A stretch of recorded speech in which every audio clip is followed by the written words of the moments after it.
Blind Nil Audio. I'm Alex L. I'm Libby Delana. Welcome to This Morning Walk podcast. Nadya! Hello. I'm so happy to see you. So happy to see you. It's been years.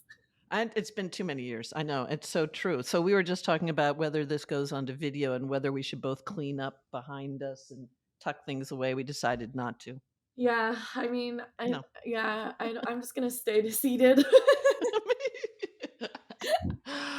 So how have you been? What have you been up to? All the fun work things, making lots of TikTok still, working on period products and fundraising and all the things. Oh my gosh. I'm so happy to see you. Well, hey, Walk Stars. So this is Nadya, someone who I met 10 years ago, really admire and adore. And so how did I'm going to let you do your bio, but here's the framework. An activist, founder of one of the largest global youth nonprofits. I think that's at the top of the list. Published author from Simon and Schuster.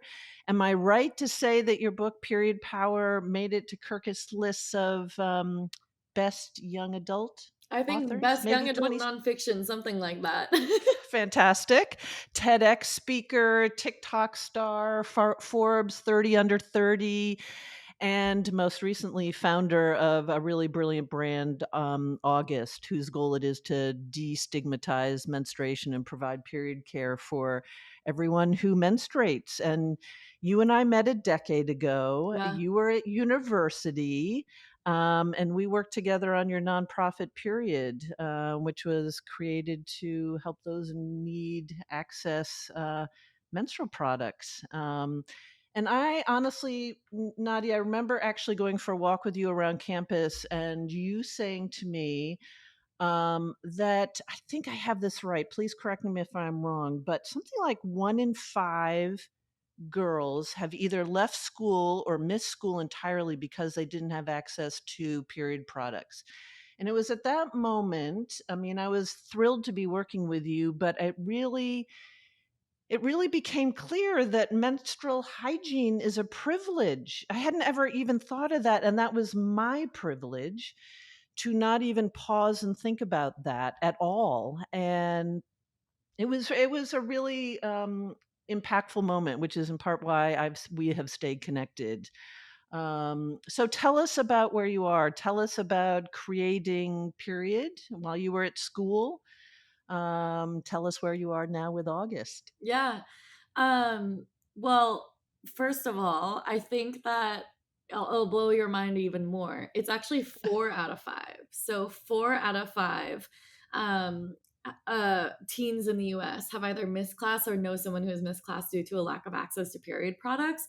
And so it's a very high number, right? And I think that that number is really, I think, just also probably underestimated if you think about periods are stigmatized, so how much is underreported. But yeah, I mean, I think we met exactly 8 years ago. It's 2024 now, and I was a freshman in college in like 2016. And I've been in the period space for 10 years. So I started a nonprofit when I was 16 called period.org. That's still going and growing under new leadership. I led it as executive director for 6 years and was really passionate about starting something in the period poverty space after I learned about the issue. I think similarly had this reaction of, how have I never thought of this issue? It is such a privilege to have not thought of this issue, and learning about things like even the systemic barriers to menstrual equity. So the tampon tax, which at the time in 2014 existed in 40 states, but is the sales tax on period products, considering them non-essential goods.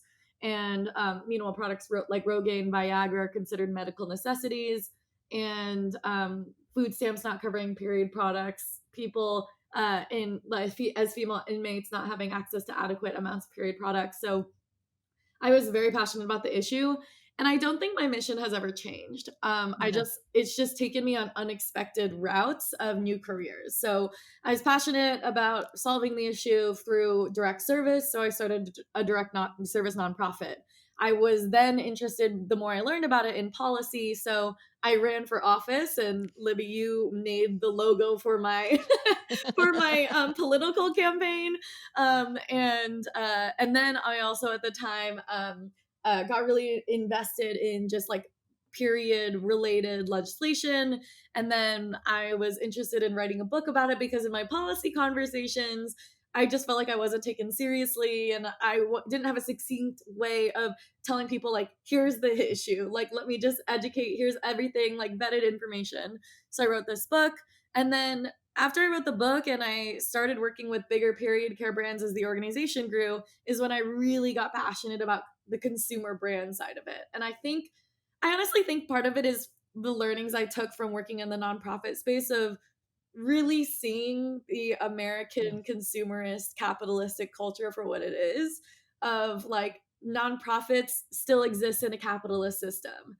Right. And I'm either begging people to change their minds for the goodness of their hearts, and do small dollar donations, or to just think critically about what they're putting in their own body, and be more conscious of the purchase that they make when they are taking care of their own period. And so I started to think a lot about consumer change and consumer behavior. And yeah, my junior year of college, started raising capital for what is now August, a period product brand that is available online and at Target.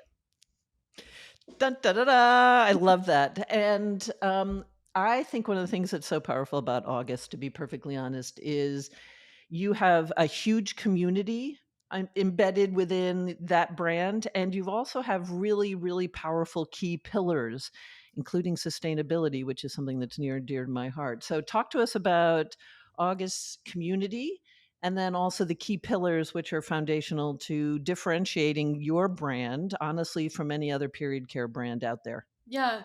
Well, I would say that, sustainability is something that was at the forefront of our minds when we first Right. knew that we could create a brand, right? It was looking at specifically pads, right? The most common period product that we use.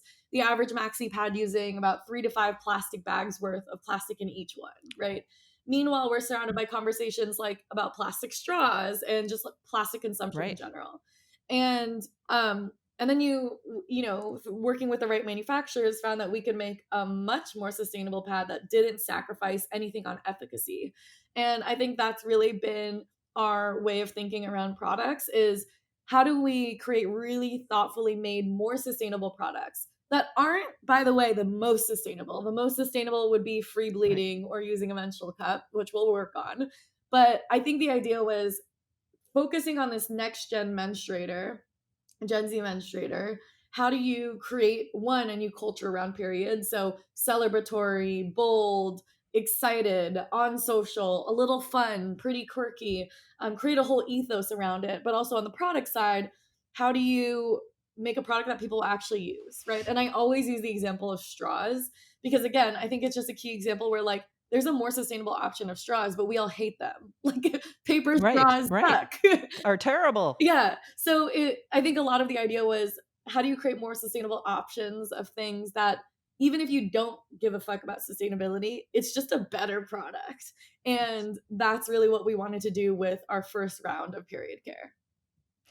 I think you were on maybe Good Morning America or something, and somebody off camera brought you a teapot with hot water in it, and you took the packaging off your pads, put that little packaging into a bowl, poured the hot water on it, and it was dissolved in what, 30 seconds? Not even Not 5 even, seconds. I yeah. mean, and so that is fundamentally different from what anybody else is doing. So if you give a shit about the environment and the product works, how could you not begin what did you say a moment ago? Was something like 3 plastic bags for each pad? Say that Yeah. again? I mean, What? I think it's just, if you think about it, like, when you ask anybody who's used a pad, we think of it as a crinkly thing because it Right. is. Right. Right. Yeah, 'cause and yeah, and uncomfortable, by the way. Yeah. So, okay, so here's you just brought this up, which is this notion of the culture around periods. Yeah. I would say Where are you now on TikTok and the number of followers? I have, oh, my dog just got home. I Oh, have fantastic. about 4 million followers on TikTok. Right, and I would say that, what you have done single-handedly is tell a new story Yeah. about how we feel about, the fact that we get our periods, and Yeah. it's empowered, and it's culturally important. We are all birthed because of this natural thing that happens to us. So tell us more about, I mean, honestly, I think single-handedly you have destigmatized this whole sort of culture around hiding it and putting it, tucking it away and feeling shameful about it. So talk to me about that. Talk to me about talk to me about the period fairy. Fantastic. I wouldn't say it's definitely not single-handedly. I think it's like definitely so many people, advocates out there, and other brands too. I think that's a lot of what I want to see with the industry is like right now there are a lot of things that we do that make headlines, and I hope that they stop making headlines because they become the norm, Right. right? You're right. Um, Exactly. but yeah, I mean, I think for me, I've always been on social media. I think when I was on the nonprofit side and an executive director, where a lot of my role was being nonprofit darling, if you will, that people Yes. could donate Yeah. money to, I had to be really like just really careful about how I Right. presented.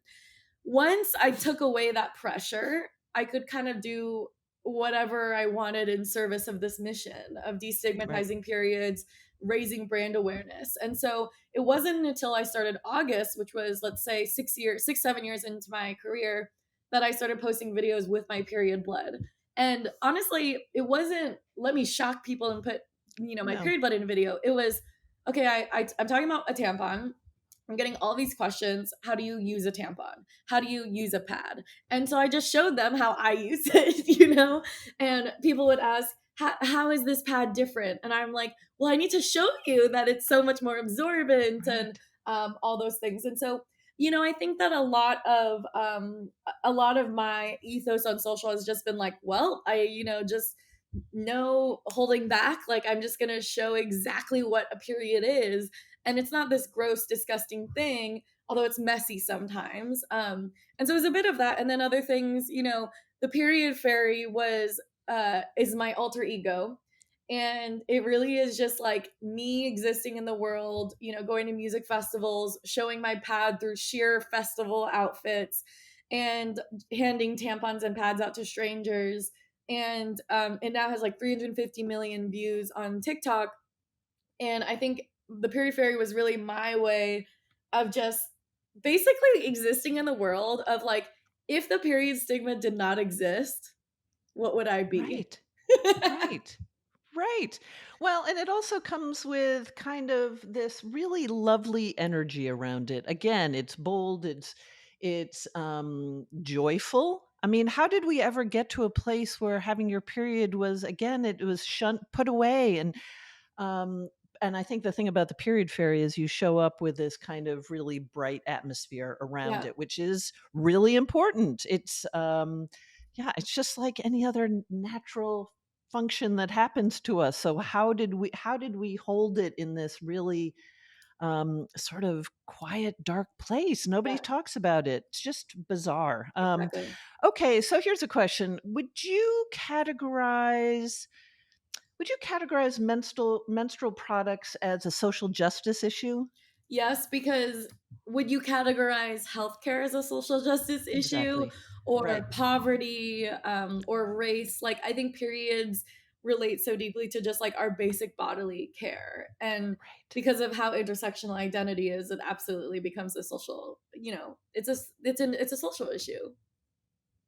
And how does that play into how August shows up in the world in terms, because I think that may be a new concept for some.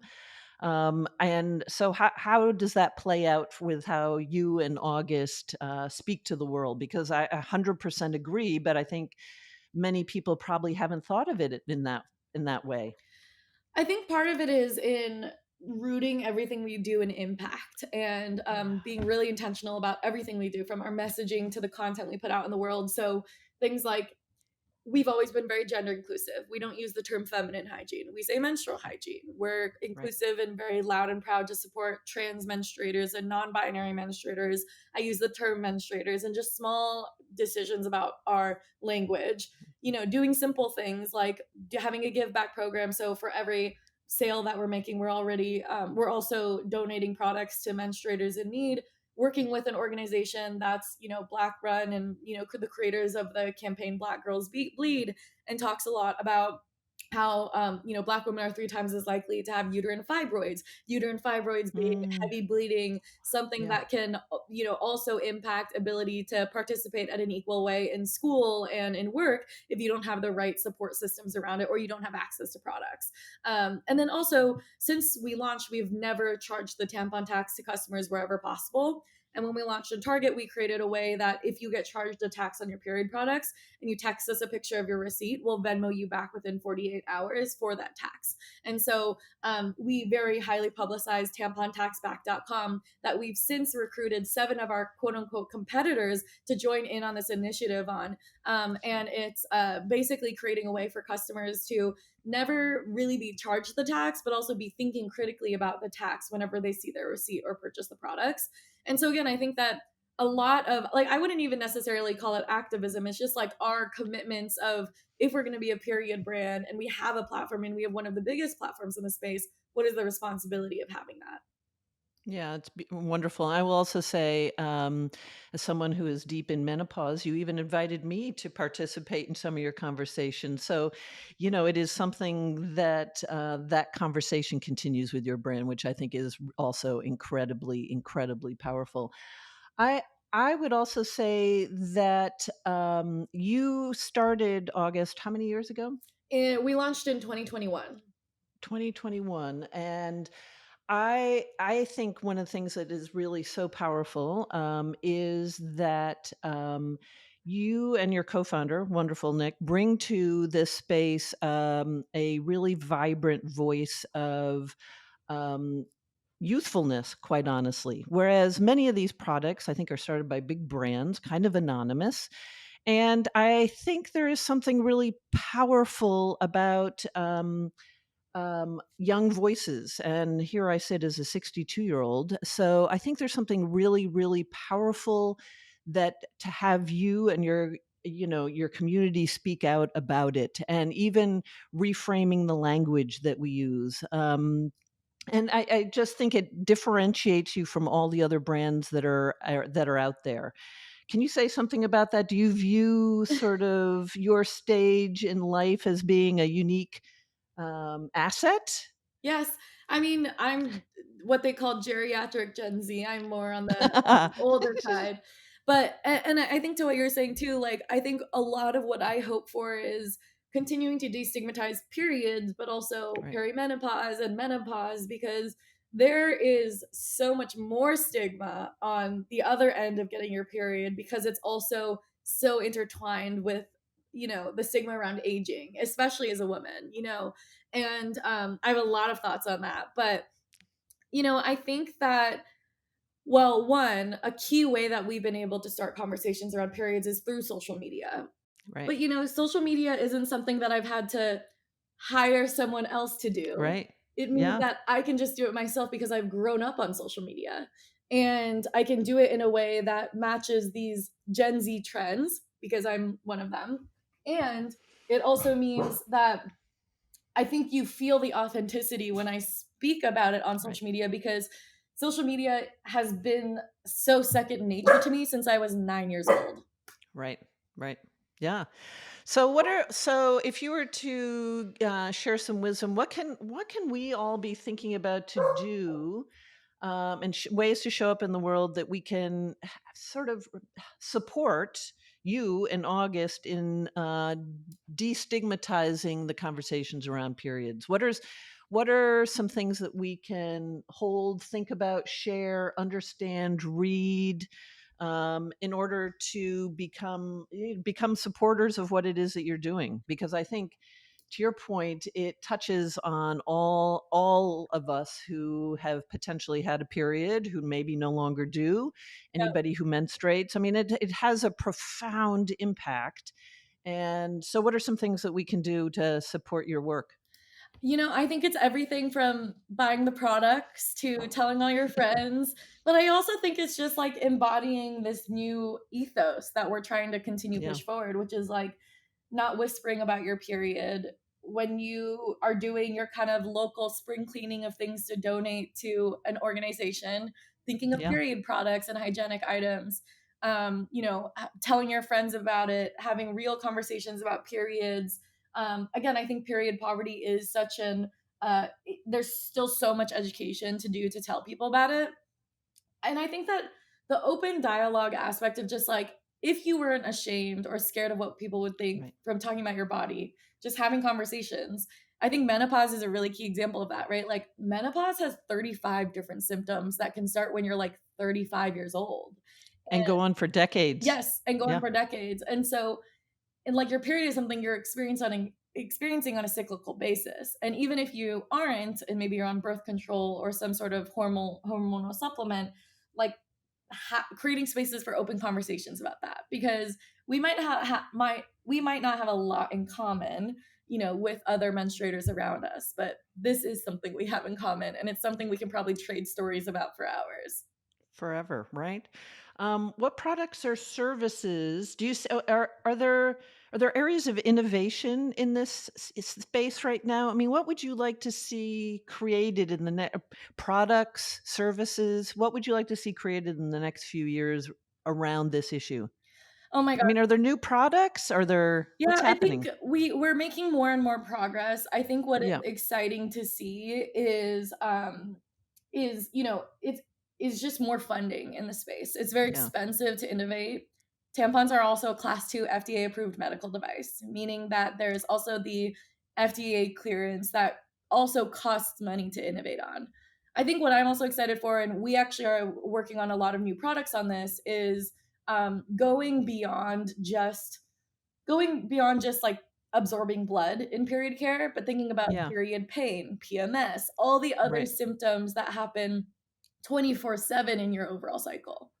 Well, and then potentially, I would imagine there's also, and to your point, there's also products that come with perimenopause. There's products that come with menopause. There's products, I imagine, and education Yeah. around all of that. Yeah, yeah. I mean, I think that that's part of it. I actually just had a call today with a company specifically focused on perimenopause supplements.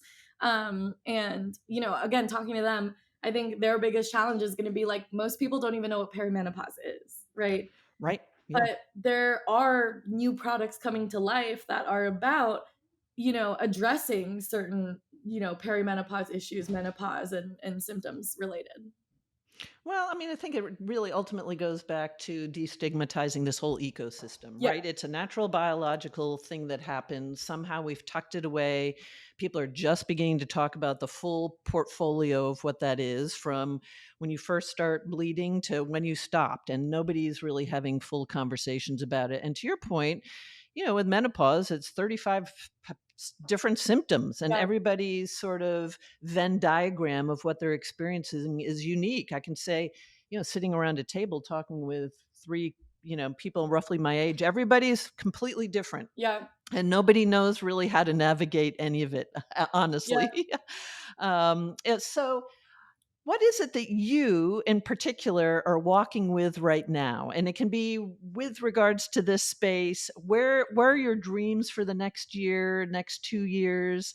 It can be in this period space. It can be just personally. What are you walking with? What are you walking through right now that is having a profound effect on your life? I know you just moved. Did you just? I think you just No, I moved. didn't move, but I did get a Oh, a weekend home that I'm excited to work on. fantastic. I Yeah. love that. I would say something I'm walking with is that, like, I think a lot about engaging what I called in my book, like, period warriors, like, people who Mm, have periods who are interested in having these conversations. And I think I'm in an exciting point in my career, but also exciting point in I guess it is a challenge in the August journey of I've been able to reach the millions of people who are interested in this niche. But right. now I have to really think about how do I reach the people who Mhm. aren't Mhm. really open about periods, maybe have never talked about the issue before. And, I think that, like, Mm. while I have done that to an extent, I think that there's a lot more work that needs to be done. I think I've figured out ways to engage, like, let's say, the average American teenager who already, let's say, is like very pro choice, already identifies as a Right. feminist through the information they have about what that means. But what about the people who like don't consider themselves feminists and like don't Right. actually like what they know about this kind of big word feminist and and maybe aren't surrounded by conversations about things like equity or periods. I think that there's this kind of like Yeah. I've been able to reach this niche of period talk, but then like how do I get into like the mainstream of America, which maybe has never even had a conversation about periods in general. And I think that that's something I'm thinking a lot about. Yeah, that's interesting. So those that you've spoken to or you connect to currently have have an affinity for potentially listen to your conversation and hear what it is that you're talking about and begin to think about this conversation differently. Now what I hear you saying is there's another ring Yeah, beyond that, and it may feel like it might feel kind of far away. Actually, that ring is not a ring of individuals who are comfortable in that yeah, space, who have had that conversation with family members, have even thought of, menstruation care as a social justice issue. And so, how do you get to that next ring? How do you get to those individuals who may be pushed away from the table a little bit? It's an interesting inquiry. Do you have any thoughts? What are you thinking for that? I mean, I think you can even push it further, right? Which is Yeah. like if I think about it from a social media perspective, how do I reach the Right. people who, as soon as I say the word period, Period. Tap out. equity, social Yep. justice, like as Right. soon as I say make it more of a social issue, are not interested. And I Yeah. think that what I'm passionate about is like periods being an issue that's on all of us because it's so Right. intersectional, it's so connected to all of us. And yet, and again, I think that like again, for primarily other progressive people who Right. are thinking about sustainability and what they're consuming, that's a world that I know. I'm partly because I grew up in like liberal bubbles of like Portland, Oregon, and New York, but there is a whole realm of other people out there who also need to be a part of this conversation. And if you think about it, are probably more affected by That's right. extremes of period stigma and period poverty, and yet aren't part of this conversation. And so I'm thinking a lot about, yeah, just trying to kind of expand who we're reaching, Mhm. and also diversifying the base of people that we're reaching, both Mhm. honestly like politically, from Yep. interest, geographically. Yeah, so I think again, like I think a lot of consumer brands think about this, of not trying to build just a company or business for the coastal elite, but like Right. building Yeah. something that can be bigger and really push the boundary on who's a part of this conversation. Yeah, and certainly included in that are those, humans that aren't menstruating Yeah. as advocates and allies and understanding, the total picture, so I think that's right. Um, if you had one last sort of nugget of wisdom to pass on to young menstruators, what would it be? I think back on that time as being a very tender time. There wasn't a lot of information. Now, again, I'm in a different, ecosystem here, but um, is there a wonderful place for young menstruators to go aside from? I mean, know you have a lot of content on August, but is there a place you would recommend for them to get information to be? Begin to educate themselves on the total sort of picture of this conversation? Where's a good resource? I wish there was one that was Okay. different from me, so I was always just promoting. But I mean, I do think like what I'm proud of is that we've kind of created a lot I of that, right? I From agree. vetted information on social media. I think we also have our website called Ask August, where we talk a lot about, doctor vetted, medically accurate information from what is a period, how do I figure out what tampon to use, how do I use a tampon. But I think that's been it's a big learning for us. And I think from the beginning was realizing that period products cannot be talked about without a commitment to education, so people know That's what the right. products actually are, right? And so that's why, even though we're, quote, on paper, a consumer brand, there is so much work we do committed specifically to this element of education. Right. And I would agree. I think your website has it's so rich with the essential information, and it goes beyond just the functional attributes of your product. It's much richer than that, much bigger than that. So And we get a lot of we we do get comments that it's too busy because we have too much of that, but until we can start finding other areas that, other right. places that are rich with information, that's kind of what we're continuing to do. No, I love that. Well, thank you for joining me. I do remember very clearly going for our first walk together. I mean, again, 8 years ago. It was really transformative. I appreciate you coming on to talk about this. Tell everybody where we can find you, where they can find, how they can support August and your work. I'm just on social media at Nadya Okamoto. August is it's august.co online. And yeah, I'm actually going to go walk my dog after this. Yay! Nadia, you're wonderful. I can't wait till we overlap again at Yes. some point, and take a walk together. But congratulations on all of, certainly on It's August. Thank you for, inviting the culture to think about this very natural thing that happens to menstruators in a way that is generous, welcoming, thoughtful. So thank you. Thank you for joining me. Thank you for having me. Okay, have a great walk. You too.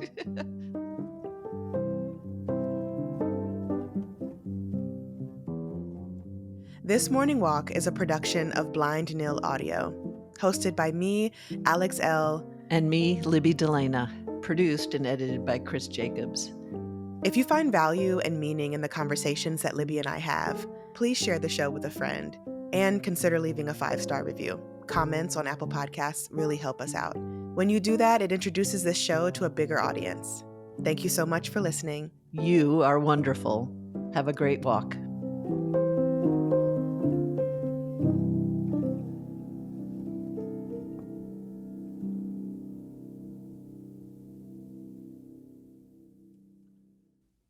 The views, information, or opinions expressed in this series are solely those of the individuals involved and do not necessarily represent those of Chip and Joanna Gaines, Blind Nil Audio, nor Magnolia.